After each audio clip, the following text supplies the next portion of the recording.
Yo, welcome to the Nightly Strange. Welcome to the Nightly Strange, ladies and gentlemen. I am your host, D Mac Uno. Rozzy the champ. And I'm Kay Stanley. Keyz on the track. Special guest in the building, Young Bleed. Give it up for him, ladies and gentlemen. Give it up. Yeah. How you doing, man? How you doing? Pretty good. I can't complain live and living, man. How about y'all? I'm about the same. I'm tired of working. It's always work. Yeah. Man, so I wanted to start off like, how long have you been making music? Really all my life, man. Rap music, like 39 going on 40 years since I was about 9 years old. Oh, nice. Music all my life, yeah. I had music in the family, the church, and all that. So all far back as I remember. Yeah. About 9, but all life. Yeah, my mom used to make me sing in the church. I used to hate that shit. Man, I hate it, but I love it and I appreciate it. Yeah. Yeah, man. Do you have any core memories of church that just really sticks with you even to this day? Yeah, my grandmother was the president of the choir, so she always sat in the back of the choir. You know what I mean? It's like 2 rows, and I kind of sat down when she wanted to watch me. But Sunday school, different things like that, and just that type of school. And she was the foundation for the whole family and keeping that God and Christ in us. And that was her routine every Sunday. So yeah, that stick with me for life. Yeah. You know, it's crazy. I wanted to ask you a question, man. You know, like back in the day, like when you first dropped your first album that I heard, My Balls and My Word, and then I had my own, and then the one after that, right? Then like the internet hit, and I just thought you just stopped dropping music. And then I found you on Twitter, and I was like, oh shit, Young Bleed, you know what I'm saying? Like, and then like I found your discography on Spotify, and there's like, you've been dropping music consistently. Because I saw when you got with Strange Music. Do you feel that, the blogs and the hip hop sites aren't like promoting artists from like back in the day as much? I feel like, yeah and no, you know what I mean? Slightly, but it just was current at the time. It's like the clubs and everything else, people gonna book who making the money at the time, who gonna draw the biggest audience. Yeah. So of course, the world we come from, this world didn't exist. You see what I'm saying? The internet. Yeah. Right. We have a whole nother, yeah. So it's more so catered to the next generation. I ain't gonna go far as saying the young generation, but the next generation. So, it's kind of hand in glove. We still in there. It's good to be a parent and relevant in this day and time, speaking for all the old. But it's more, it's spaceship with these millennium kids, man. In other words. Yeah. I kind of feel bad for the kids these days because it's like, it seemed like it was a lot easier. I mean, they make more money nowadays, but to me, I felt like it was easier because you could buy a whole stack of 100 CDs and sling those out hella quick. But now it's like everyone's fighting for streams and you're getting pennies on the penny. Yeah. The whole time. They're coming back past Ray Charles, you know what I'm saying? Back to pennies on the record. So, as far as the powers that be, the industry, it's a how can I put it? It's a corporate control game. You see what I'm saying? Yeah. So from an independent game into the majors and back to an independent. So it's kind of like a A and a B world. That's what it is. You see what I'm saying? The mainstream, the A world, underground is it's the B world. So I found the way to make myself a parent in each one of those worlds. Been blessed, to be able to do that. So I feel like if it balance out, it's a lot of bullshit in the game, of course, and that's anything you in. For the most part, we heal, we survive, and we find our way through it. So, we kind of go hand in glove. Yeah. So I wanted to ask you, my bad, everybody. I wanted to ask you a couple questions. Like, okay, so, I first heard of you from My Balls and My Word, right? But you also you were making music before that, because before Master P got on it, it was just your song, right? And so you own the rights to that one, correct? Really, pretty much, the way that all, it's kind of like there's several different stories to that particular song. We come from a clique called a concentration camp. Well, I was the founder of that camp. C-Lo was the co-founder, Young was on label C-Lo Brothers. So we had our own branch and division and merged and started working on guy. Solo guy, it's a lot of differential with that in the beginning. We wasn't really doing too much paperwork. We had like a hood contract with local, whatever. But everything else was growing into, you know, I knew what copyrights was, dealing with music, young, so on and so forth, but publishing and this, that, and the other. So, you know, I got a nice little bit of my money, like I say, still to this day. But you do the math over the years, but the overall, you miss a few things, you know, a few things. I ain't gonna say it was necessarily left on the table, but it was a few other hands. So of course we had to divide, you know, the differences, not necessarily the publishing, but just the whole shebang. You know, I come from off a local label and was vouched for in one sense to the word by P and No Limit to Priority Records. So I went straight from underground to mainstream. Almost overnight, but of course we know it wasn't overnight. It's a process. Yeah. So with those three entities involved, CeeLo Records, No Limit Records, and Priority Records, and imagine, you know, it wasn't all about me. And of course, you know, that's the rules of engagement to the game. But the numbers break down how they break down. It's, you know, it's a few different things we're still trying to work out over time. But for the most part, yeah, I'm still getting checks from it. You know? Oh, okay. No, you actually just bring up an interesting point. You know, back when you were getting started, people didn't talk about, you know, the copyright or that aspect or the owning your masters. So now that's a huge thing. Like, do you own your masters? Do you own your masters now? Or again, is that something that's still in progress, or going forward, you now own it all? That's the main thing. I'm having, you know, battling back and forth with you know, with the overhead. With those first two records, I don't. You see what I'm saying? It's owned kind of by the company. Priority ended up folding like in 2001 or 2002, and whoever took over from there. So I've been in that division since then with those first two records. You know what I mean? I still perform them and so on and so forth. But for the most part, yeah, I'm fighting for those masters as we speak. Yeah, I've seen those clauses in there where, like, I know a lot of artists, they're going back and they're like just re-recording it. And when they do that, they can like resell it. My thing is, man, you gotta look at vibe. I'm the type of guy, you know, I'm out the crates, you know what I mean? James Brown records and what have we, you know, natural hip hop. When I hear a record the first time, and if I'm sold, I don't want to touch it. I don't want to remix it. Maybe a remix, you know what I mean? But if you look at my track records, it's very slightly, if I ever did that.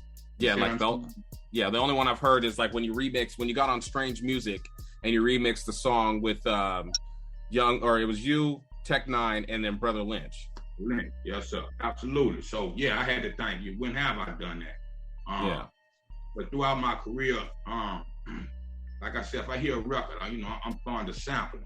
So if I heard a James Brown record, I don't want to replay the record. I just start going into accepting replaying records and reconstructing them. You know, and a lot I learned along the way from a lot of important people. But yeah, that's my whole thing. You know what I mean? If it ain't broke, don't fix it, more or less. You know what I mean? Yeah, I heard that. I hear you. And that is a lot of work. Sorry to cut you off, but that is a lot of work all of a sudden to try to, you know, rewrite and then re-put it out and then try to capture that same type of essence that you captured when you first released, you know, a track, you know. So there's trying to capture that same kind of magic, and because it's a time has gone by. Exactly what you said, but this is what I want to add to it. You're talking back to it. Then look at, we go back to the golden age of hip hop. It was about being that top level MC. There was a few guys that had other guys that showed up as guest appearances. But in our era, it was all about the compilation. You see what I'm saying? So you got a lot of clicks in from us to Wu-Tang, and you name with several guys. If Method Man had a record, it just wasn't all Method Man. Everybody participated. So that's how my record is. So you got to imagine the situations and relationships that then strayed. Yeah. They redo that record, and the capture its essence is nearly all but impossible. Yeah. And, you know, people dead and gone, jail, all kind of different things. You know, that's 20-some, 30 years ago. You know, people's lives change, so it's a lot come with that. I hadn't thought about it, but it's just not a whole solo effort of mine. It's a solo record, I believe, but I still was with the camp. I still was with No Limit, so you had that variety. And there's different things going on. Yeah. So here's the tabloid, you know, I named that list of people. Some of us is not in the same situation. So it's great. Yeah. How does it feel to be that you were part of that Southern takeover of hip hop? Because before it was mostly like, you know, a lot of East Coast, a little bit of West, but like when you guys came through, just you swept the whole thing away. You know what I'm saying? And you guys, the South never let it go. It's kind of like, like everybody else, we had to watch the whole game. So it kind of fell this way. It was here, you know what I mean, but not as apparent as New York, not as apparent as the West Coast. So it's kind of like what I consider a backwards clock, you know what I mean? Yeah. It went from the east to the west, and all across the mid and so on and so forth. So everybody, here to China. I watched this, I tell everybody I'm over hip-hop, man, 70s baby. So I watched that evolution, and I was that kind of kid in the South, the turntable, beatboxing, beat machines. We was doing the same thing, but we didn't have the capital connection. The major companies wasn't in Baton Rouge, you know what I mean, or New Orleans, so to say. So that type of demo, so it was a blessing in disguise, man. It's something that, like I say, spiritually trained for a long time ago, always music being a part of my life, and then me catching my glitch of what I wanted to do about 9 years old. I felt something in my soul that eventually this would come to pass. I couldn't explain to you, you know what I mean? That's the whole question to how you do that there. How did this happen? And you guys filmed that video on a pirate ship, right? I don't necessarily think it was a pirate ship. It was a nice sized yacht, it's okay. That owned it. And I guess through the companies, and it was connected to them, and they did the steering of the boat and everything. You just can't see them. They're at the bottom of the boat. So they mad all the women up there with you. They're like, God damn it, I gotta drive this motherfucker. Oh, I know. And speaking of, because you're talking of the women. Just one of the things that I was talking about recently with some other people is just how the video vixen has changed from the 90s up until what they are now. If you even want to call them video vixen, I don't know who. Now they're rapping. That's what they're doing. Yeah, stop shaking ass and pick the mic up. It's WAP. They went from being half naked to getting drunk naked. Yeah, they're like, give me that goddamn mic. They just shake their ass and say some funky words and shit. It's wide open now, man. Yeah, it's definitely. So speaking of artists, who's like a newer artist that you listen to today that you like? Of course, I like both of the babies. Who I'm missing? I'm a J. Cole fan, Kendrick, those guys. Wiz Khalifa, you know what I mean? That type of, you know what I mean? Stoner kind of atmosphere, you know what I mean? And of course, a lot of true boys that still kind of buried in the underground. I'm just picturing that who publicly known mainstream wise. That's some new guys after our generation. So them some of the guys I listen toward. And it's an infinite list now. You see? Yeah, it is. Yeah, it is now. It's like there's so many rappers out there. Yeah, I can't do it. And actually, I was going to ask. Oh, sorry. Go ahead, Razi. Go ahead. I just got to ask you something. Like when you was like going to church and stuff like that. Was there a memorable dish when churches? We all have cookouts. My mom's church, they had cookouts, and people would come miles around for her banana pudding. Mm-hmm. And she doesn't even eat the banana pudding, but she just knows that it took a hold on people. It made a female cuss at a church picnic, for crying out loud. Was there any kind of dishes that you remember from a church cookout? Not necessarily, but communion. The crackers and the grape juice, man. and the little cups and stuff. Be like, oh, we about to get drunk. Yeah. And, a real gospel story, man. I used to sing when the song "Amazing Grace" was out. Young as a kid, infant. I just sang "Amazing Grace." I'm a grape fanatic. I love grapes, so Welch's grape. Yeah, I'm a Welch's grape fanatic. So to be in church and to get that grape taste, I was right at home. Sandwiches and picnics, but I don't have no favorite. I went to church off and on. You know what I mean? We snuck out the church and we stole 9 ladies out the corner, stole my older cousin. Oh, now and later. Oh, gosh. Right, candy. Yeah. Just I do want to ask though, because you mentioned that there are a lot of new artists out, and that kind of got me thinking. do you think that there are any great artists, or do we just have a lot of artists that know how to put out great singles? Well, it always been those type of artists throughout music history. Now, what proves it to me is after 5-10 years, man, you see what I'm saying? Who's still around? Yeah, you know, you got to think, you know, what we call one-hit wonders. Anybody could get a lucky punch, but who's going to last all 12 of the round? Yeah. Again, I go all the way back. I still listen to the East Coast, the West Coast, and guys that was way beyond my genre that's still here. LL Cool J is still here. Rakim is still here. You see what I'm saying? Yeah. Right. Still doing the same. Daddy Kane, Ice Cube. You know, you go to the West. You know, Scarface. You know, all around the world. So it's a bigger picture now. And I still Too Short is one of my favorites, one of the OGs that still, you know what I'm saying? Yeah. And you had him on your second album, My Word. Right. My own. Yeah. Time and Money. You know, he was one of the, you know, short lace my tennis shoes when I come in the game. Actually, I had a chance to do a show with him in Baton Rouge, and we kind of got up close and personal by the time I got to priority. And I see him someplace, and we've been connected ever since. That type of thing. So I appreciate those OGs that prepared me for what I was walking into at 22 years old. So to say great, you know what I'm saying? Let me see who I always quote this. Keyz once said the best. 50 years down the line, you can start this. We'll be the old school artists. And even then, you know, rap on the whole won't be even 50 years old. He said that in the 80s. Yeah. It's 40, 50 years old now. You see what I'm saying? So when you're talking greatness and spitting prophecy and just what's your definition on the microphone? You know, we all can party time, but tell me something I ain't heard before. You know what I'm saying? Let me know when you hear that. You know, obviously it's good to have those party records. I'm not anti-party, but I'm a lyricist. Right. Be like reading a book. I want to see a good movie. So if I listen to a whole album, I want to pop it in like a movie and watch it from beginning to end. You see what I'm saying? I love that. Yes, absolutely. Yeah. Tell me a story. Don't just repeat the same thing over and over. I love that.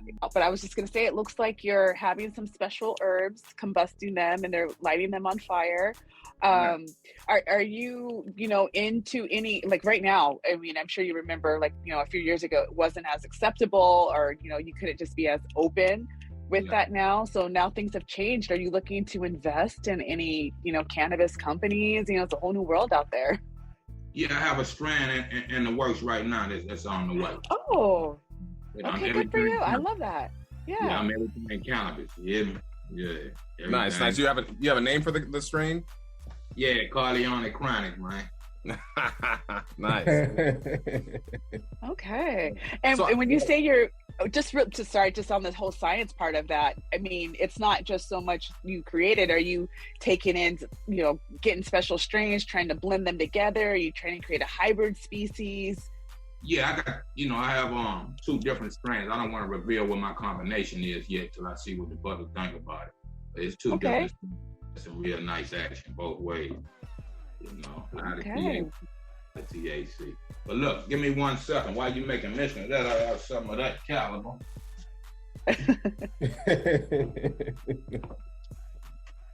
Yeah, it was just a whole new different world that we're all living in now. What's that? What do we got? This is my own vodka. Oh, really? Oh, okay. So it's called, the people can't see it. It says Speak Easy. Speak Easy. Now, where can the people purchase the Speak Easy vodka? Right now, man, it's you got to get it from me, man. Bootleg out the trunk. You know what I mean? Hey, I'm with it. Yeah, this shouts out to my man Jerry. Do me a favor and rapper grandpa them out there in South Carolina turned me on to this, and he does his own thing. You know, all the liquors I started with a simple vodka just to test the market, but incorporating this as well pretty soon. So yeah, just that. Nice. I'm down to get a bottle of that.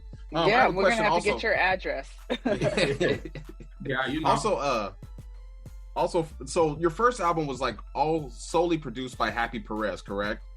Pretty much, yeah. 85%. Now, does he still make beats for you, or do you like make your own beats now?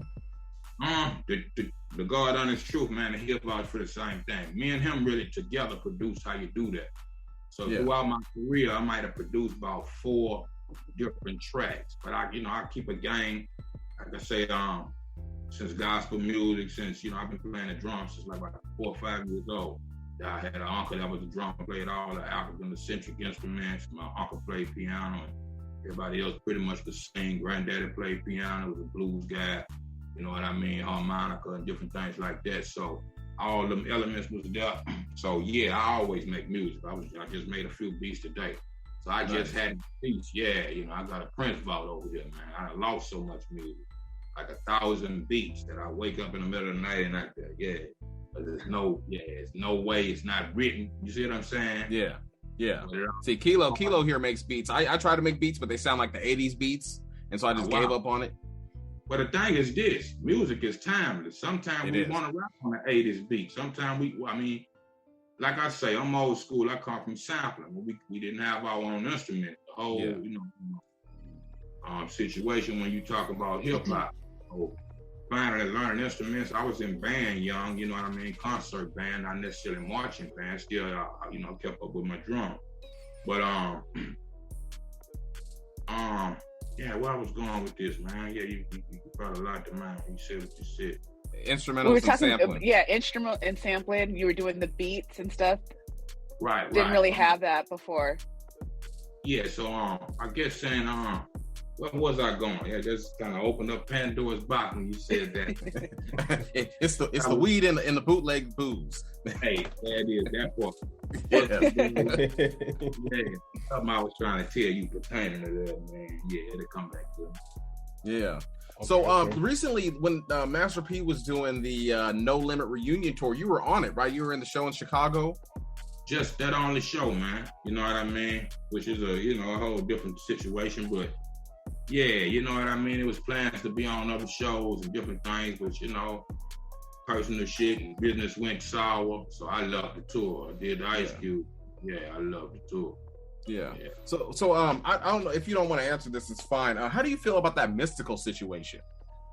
Man, that's my guy, man. I had just talked to Mystical probably a week or two before then. We just actually remade I Smoke, I Drink. Me, him, and Kevin Gates.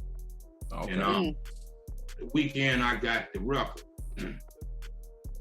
Monday morning I woke up to that tabloid. See, if I mentioned that without mentioning it earlier, I say, if you look at the tabloids, you know what I mean, when you rewind the tape, but just looking at that, if I wanted to remake and I could bring it out, rest in peace to Pimp C, if we wanted to redo Bring the Noise.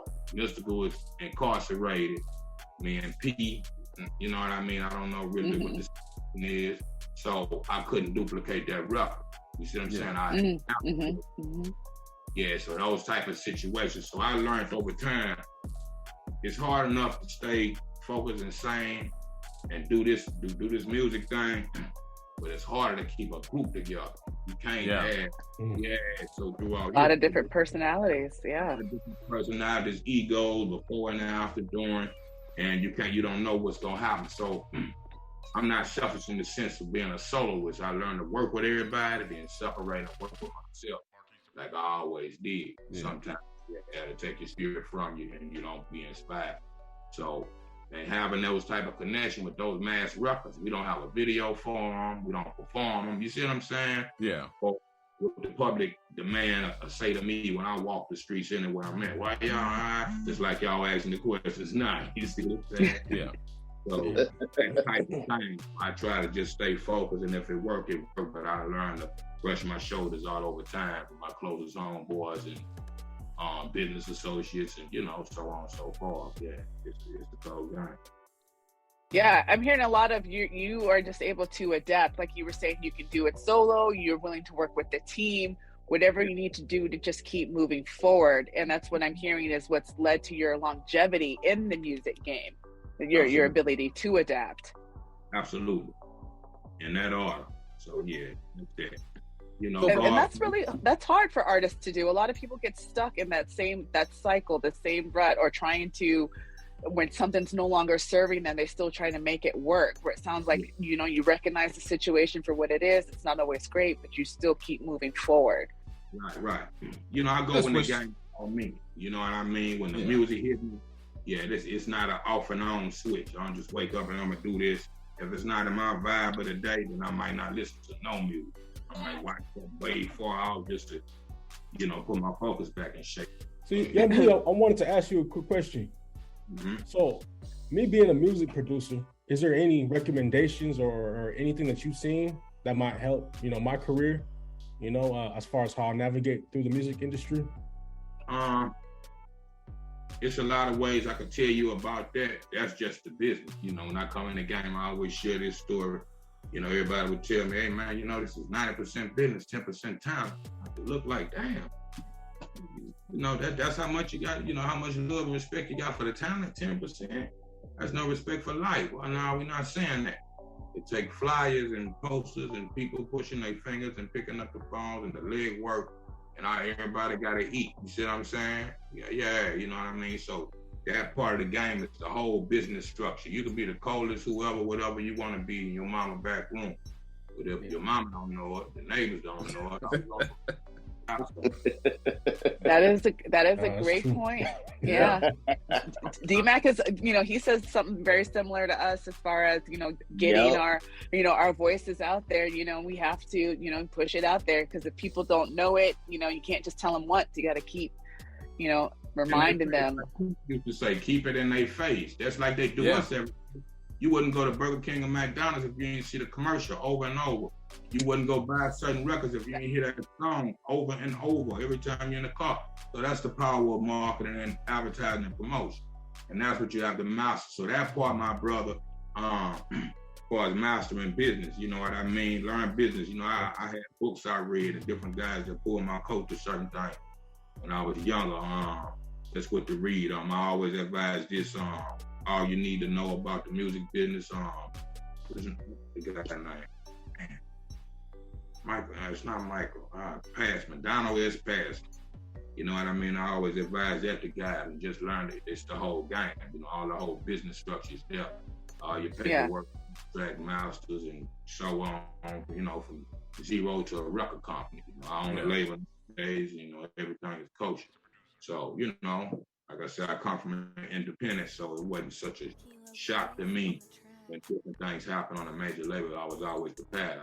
I knew how to sell tapes off a cone in my neighborhood, in my high school, middle school. So that type of thing gave me a business structure, and that just kind of, what's the word I'm looking for? Trying to trim my edges in that sense, you know what I mean? So the industry part, figuring it out. The rest is the experience. You're doing it every day. You see what I'm saying? Yeah. What you're doing is part of it. You're a part of the change. Just where you go with it, where you travel at, the people you meet, and what communion you make out of it. Yeah. Nice. Mm-hmm. So Young Bleed, you got the marijuana strain coming out. You got the alcohol. What else you got going on? I got a compilation that's in the works. We all finished with called Welcome to the Trap. I'm gonna release like about the majority of the artists on the label. It's like about 20, if not 20 plus, artists on the label, Trap Door Entertainment. That's next. I got a book that I'm finishing, man. I'm finna put out, it'll be my second book. Yeah, so different things, man. Just getting in where I fit in. It's a plethora of things, perhaps a clothing line, so on and so forth. So I'm, here again, rebuilding and reconstructing. So what's the first book called? The Making Up Reserve. We was talking about the deal with Tech Nine and Strange earlier. Yeah. When I did that album, I did a book to it. You know what I mean? It's on Amazon.com. You know what I mean? Still available by way of Sarn Baker, man. If everybody's not familiar with Sarn Baker, hip hop connoisseur off the West Coast. Near a dear friend of mine. So he pulled my coat on when I got the Strange and asked had I ever thought about doing book. And I made efforts, just in silent time writing. And my life would get so crazy and traveled, and if I'm writing something in June, I might not get back to it till next year. You see what I'm saying? Your focus, your music, all these different situations. So, it's like riding a crazy wave. I can't. Expect the unexpected for me. Yeah, for me, it's like I can't even front, man. When you got on Strange Music, and then you made the remix to How You Do That, Dad, and you threw Tech Nine and Brother Lynch on there, I was just like, what the fuck is this? You know what I'm saying? I was like, he's with Brother Lynch and Tech. I was like, oh my God. I still bump that shit to this day. I still do. Yeah.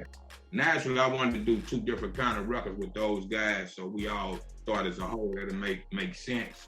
Yeah. You know, the South felt a certain way, and, you know, it was popping on the West, but here again, another one of those situations where we never got a chance to do a video, we never performed together. So my naysaying to it, the song is magnificent. I appreciate the efforts of both of those brothers as a whole, but saying that to say this, I didn't want to do that again. You see what I'm saying? Yeah. Yeah, same record all over again. We got all this magnitude, but ain't nobody moving forward. So that was my only, you know what I mean? Yeah. You know, it's crazy. I was tweeting with Noriega that does Drink Champs the other day, and I was telling him, I was like, look, man, there's not a place for, you know, artists that aren't in the machine anymore for when their albums come out to be promoted. You know what I'm saying? For instance, like, you know, you came out with one this year. MC Ren just dropped Osiris. You know, it's like all these albums from these artists that I grew up on listening to, and I still want to look for them. There's nowhere I can go and find them. Like, I'm lucky. I'm glad I've figured out Twitter. You know what I'm saying? So I can find artists. Do you feel like they're like the machine is like trying to separate the generations that kind of way? You know, maybe so, in some sense of the word, but you know, long time coming. I remember the Jetsons cartoon and microwaves before we had microwaves and color. So everything is just being minimized. You see what I'm saying? Yeah. Now it's like while we looking in space, we kind of got to dump back down to this game that's being, you know what I mean, played on the planet, and everybody involved. When you look around, everybody living in their phone. So that part of it, what I learned to do is now I know, oh, okay, they not around. I gotta look for them over here. You see what I'm saying? It's not in the record store anymore. It's not in the car down the street. It's barely in the club. They playing what's new, and you might get a legend night and they'll play some classic shit for a minute, and it's back to what's for them kids. It's a whole different audience. You know, I'd be amazed at the 20-year-olds and whoever they knew their parents listen to my records that show up at the show. You see what I'm saying? Yeah. So if I was John, that you know, we ain't really moving like that. You got to be a hell of a person for people to get them to come out. But that young youthfulness and that energy, that's where they at. You know what I mean? In this day and time. And my kids, I play all the old music around my kids too. They listen, like from Louisiana, like my kid's favorite artist right now is NBA YoungBoy. Oh, absolutely. You know, and I didn't know who he was until a year and a half ago, and I'm like, damn, this dude is making moves, and you never hear about him and stuff. So that was just wild to me. But yo, Young Bleed, man, I really appreciate you coming on to the Nightly Strange, man. Are there any shout outs that you want to say to anybody while I got you here? You know, y'all, of course, I appreciate y'all having me through. The whole Corleone, Family, Trapdoor, Entertainment, man, the rest of the world for that matter, and y'all stay tuned. Y'all, and shouts out to Bangin' 832 Radio too, man. We do a podcast in H-Town, a podcast, broadcast, however you put it, but and H-Town 7 days a week, daytime, nighttime. I do Tuesdays and Thursday nights, and along with the latest Southern Belle. Shouts out to High Risk. So yeah, you know, that's what I'm doing throughout the week with the rest of the studio, hitting the slab when it's time to hit the slab and keeping it moving. So y'all stay tuned. Good luck. Yeah. Well, anybody else got any shout outs? Kilo? Man, thank you. You know what I'm saying? It means a lot, you know. Shoot, man, I feel like when I was a kid, I could never get away from D-Mac Uno slapping old school music. You know what I'm saying? That's how we learn, man. Yeah. It trickled out. Yeah. Okay, Stanley, you got any shout outs? Yeah, no, honestly, shout out to you, Young Bleed. It has been a pleasure just getting to speak with you, getting to know you a little bit more about your past and what you're currently working on. I look forward to your vodka coming mainstream. I can't wait to taste it, take a few shots. I hope I have the opportunity for us to take some shots together. Just thank you for sharing the space and the energy. You should have it come out of a box that looks like a trunk. Well, you should ship the liquor in a box that looks like a trunk. You know what I'm saying? It's like I'm selling it out the trunk right now. That's a slick idea, man. Yo, Rozzy, you got any shout outs? Oh yeah, Young Bleed, I appreciate you coming out to the Nightly Strange and getting down with us. I appreciate you. And shoot, I mean, your music triggered a lot of memories of my teenage years. And you know, and me and D-Mac have some stories too, listening to your music and then going out and doing our thing, man. Yeah, like I said, my favorite song from you is The Day That Made Me Boss. When you're like steady mobbing, cool as Clyde, with my thing right by my side. Oh, I love that shit. It's fire right there. You know, that's a fire track. But once again, ladies and gentlemen, you're listening to Nightly Strange. If you like the sounds in the background, please do not hesitate to hit up super producer Kilo Keyz on the track. Once again, I'd like to thank Young Bleed for coming through. Young Bleed, thank you. This has been a Nightly Strange. We'll see y'all next week. You're welcome to the Nightly Strange. Thanks,